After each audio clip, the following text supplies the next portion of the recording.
I read this book in 2021, and I remember this was my second novel, and I was literally obsessed by it, to be honest. This is 1984 by George Orwell. It is often referred to as one of the definite texts of modern dystopian literature. Written in 1948, this book serves as a powerful warning against totalitarian regimes and extreme political ideologies.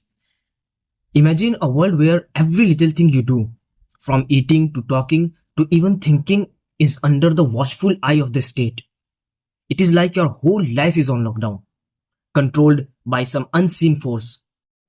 And if you dare to step out of line, there is always someone ready to rat you out to the authorities, whether it is the thought police, or those creepy telescreens, or even your own kids.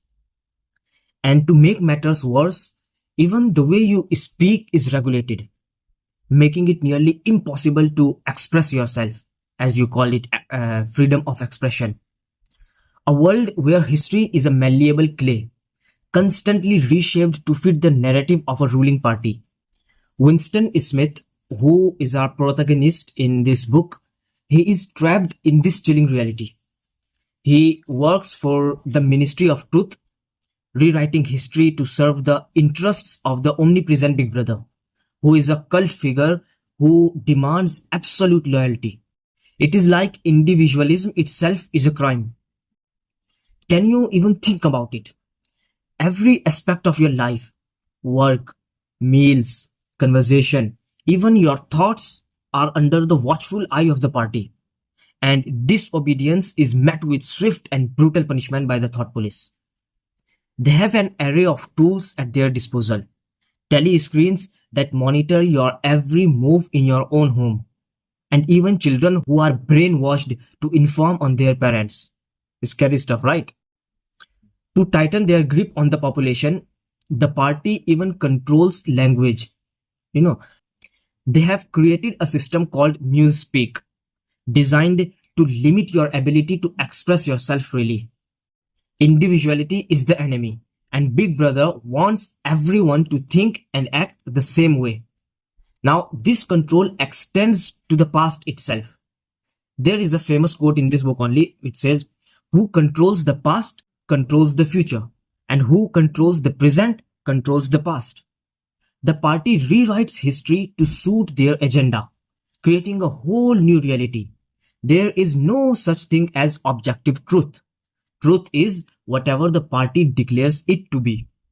Black can be white, and 2 plus 2 can equal 5, if that is what Big Brother says.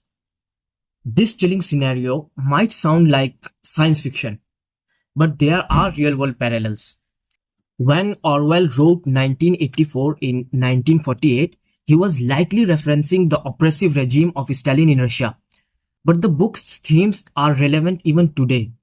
Many governments around the world engage in some degree of surveillance, and the line between keeping citizens safe and violating their privacy can be blurry. Understood? It is important to remember that this book was written over 70 years ago, and the world has changed dramatically since then.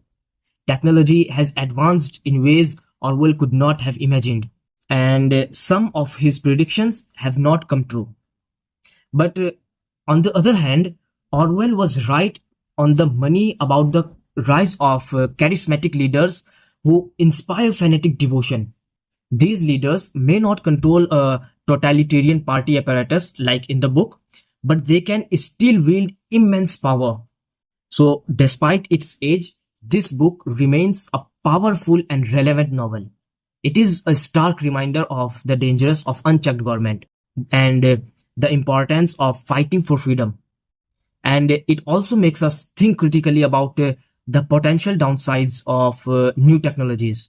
After all, television sets were once seen as a potential tool for mass surveillance, even though they seem harmless now.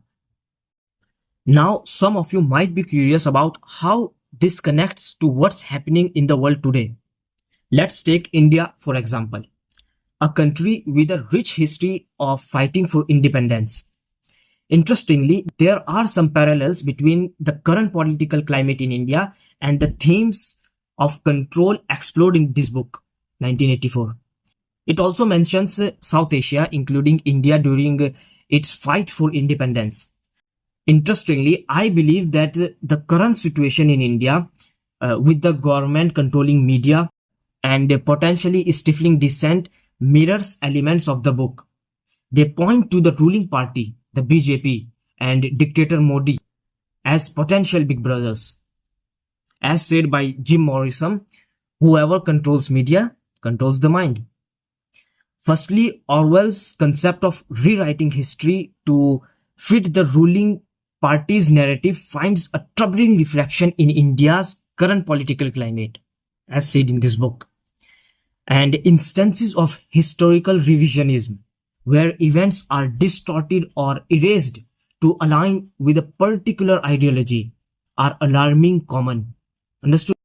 From textbooks to public discourse, there is a concerted effort to sanitize history, removing any narratives that don't align with the ruling party's agenda.